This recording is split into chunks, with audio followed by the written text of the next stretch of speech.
I think as Bears fans, it's pretty standard that we're all cautiously optimistic when it comes to anything that our GM does, whether it's trades, whether it's through the draft, you name it. We're obviously cautiously optimistic or even pessimistic when it comes to what the final product is going to be on the field. But I think this year is going to be a lot different. And what's up, guys? Welcome back to So Back Sports, and I'm so back with another video. And today I really wanted to do like a little deep dive into Ryan Poles specifically and how he has done so far, and pretty much like throughout his career in as a Chicago Bears GM. But before we get into today's video, please don't forget to like and subscribe. It really helps me out a lot, and it really helps me create content like this for you guys. So please subscribe. As you can see right here, Caleb Williams, Rome Odunze, Karan, Torrey Taylor, and Austin Booker. All the picks that the Chicago Bears have done, two of them in the first round, and one of them being a punter and a late round edge rusher from Kansas.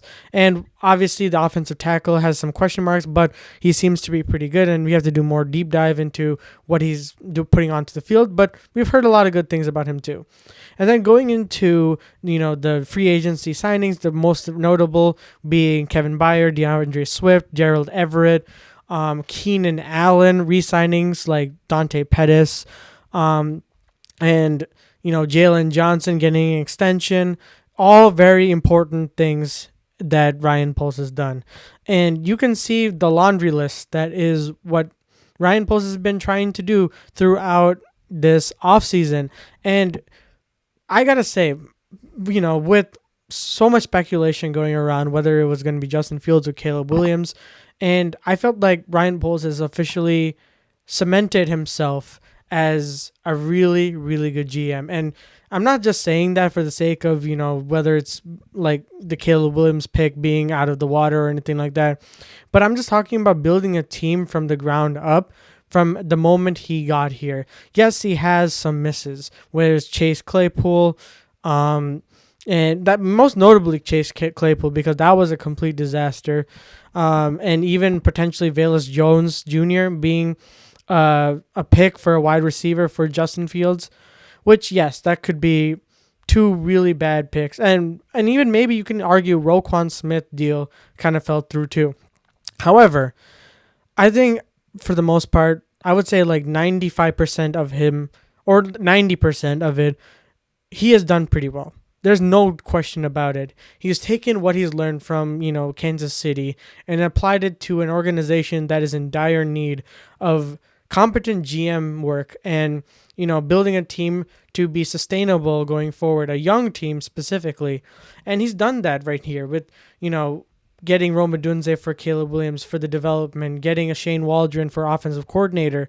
Matt Eberflus has been also kind of a question mark because he hasn't really shown too much, but he has improved in his defense. So this is a pretty much a proven year for Matt Eberflus, and I feel like a lot of the players really vouched for Eberflus. So I see why Ryan Poles really signed him back.